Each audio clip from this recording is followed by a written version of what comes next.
Paano mag-replace or magpalit ng brake master ng inyong sasakyan? Sa video na ito, ipapakita ko sa inyo kung paano kami magpalit ng brake master at ano ang ginagawa namin para mapataas kagad ang preno nito. Kaya, tutok lang!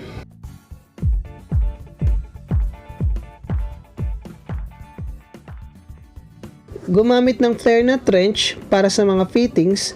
Pwede rin naman guys na 10mm na combination wrench and depende po iyon. Ngayon tanggalin ang dalawang fitting na naka-attach sa cylinder. Ang problem nitong sasakyan na to ay malalim ang preno. Hindi na namin binleed dahil madumi na din ang brake fluid and possible na sira na rin ang kit sa loob.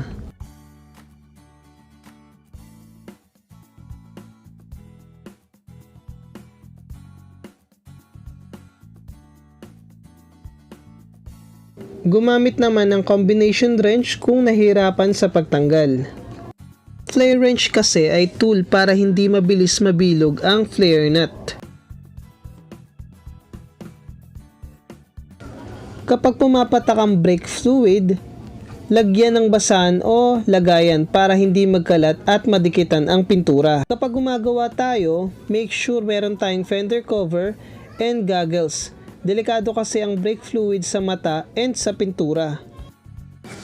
Ngayon natanggal ang dalawang fittings. Tanggalin naman ang dalawang nut gamit ang socket and ratchet and also extension.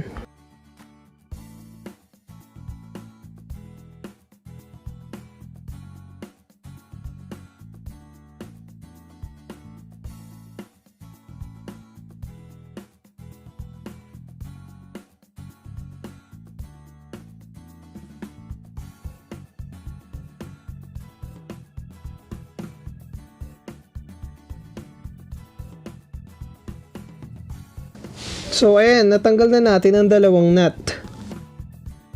Tanggalin din natin ang brake master socket.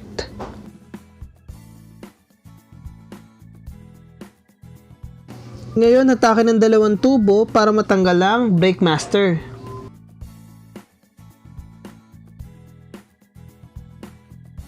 So merong push rod dito sa brake booster para matulak ang brake master gamit ang brake pedal. Ito ngayon ang bago at luma. Bago ikabit, siguraduhin na pareha sa mga butas and rod nito para hindi magkaproblema. Napakahalaga ng preno guys, laging tatandaan.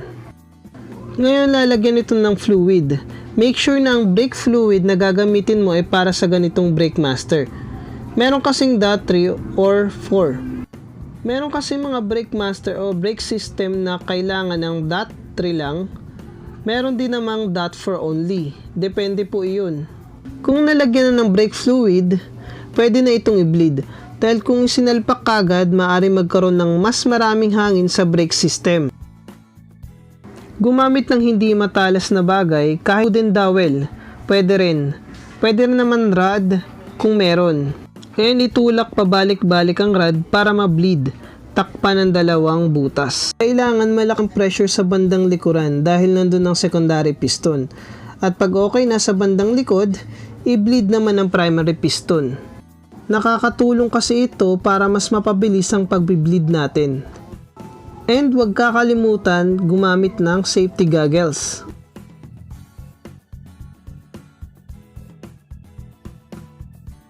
So kapag na-bleed na, pwede na itong ibalik. Tinakpan na din ang dalawang butas ng flare tube para hindi na rin matapon ang new fluid. Ipasok ang master cylinder and make sure na pumasok ang push rod ng brake booster sa cylinder. Pag pumasok na ang master cylinder, pwede na ilagay ang 12mm na nut. Malalaman natin ang type ng brake fluid sa takip. So ito ay para lang sa DA3 brake fluid. Ngayon, higpitan ng dalawang nut gamit ang 12mm na socket and extension with ratchet.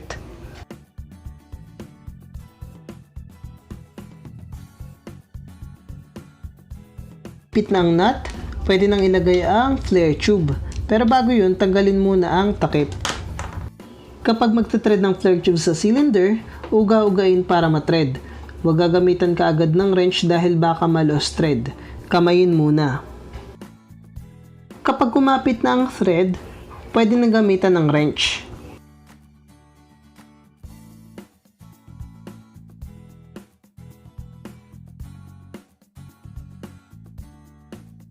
Kapag okay na yung isang tube, sa kabila naman.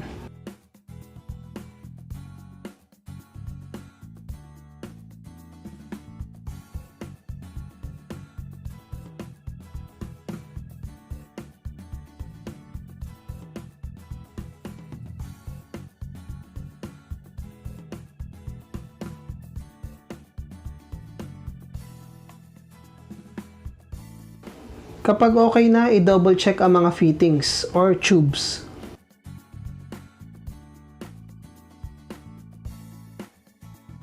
Ngayon, pwede na rin ilagay ang socket. So, ayun guys, nakabit na natin ang brake master cylinder. At ngayon naman, magbe-bleed tayo. Sa likod tayo mag-uumpisang mag-bleed. Pero sa kaliwa lang dahil walang bleeder sa kanan.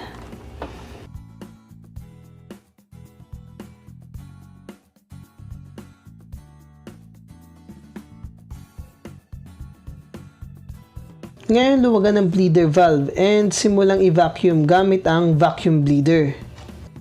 Pwede rin gamitin ang method na 2-man brake bleeding. Pero medyo makalat ito. Pwede rin naman gumawa ng DIY hose and bottle para mas malinis ang paggawa.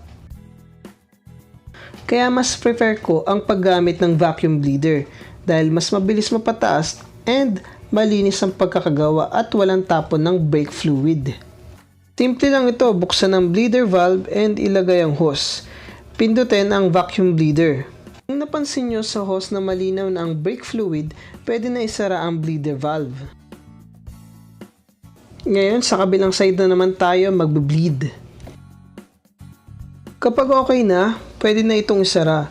Note lang guys habang nagbe-bleed kayo, kailangan monitor din ang brake fluid sa reserba para hindi matuyuan nang hindi pa ulit-ulit ang trabaho. Ngayon ay natapos ng pagbi-bleed, i-testing ang play ng brake pedal. Pakiramdaman kung lulubog. Kapag malalim pa, ulitin ng pagbi-bleed, baka kasi may hangin pa. Kung magbi-bleed, kailangan nakaandar ang makina. Hindi pwedeng naka-turn off dahil patay ang brake booster and also matigas ang pedal. Ayos na din ang play and malakas na din ang preno. Hindi ko na kasi napakita ang pag-road test. Okay naman and wala namang problema. So ayun na, natapos na natin na pag-replace ng master cylinder and nakapag-bleed tayo ng first attempt lang. Sana ay may natutunan kayo sa video ko. And salamat!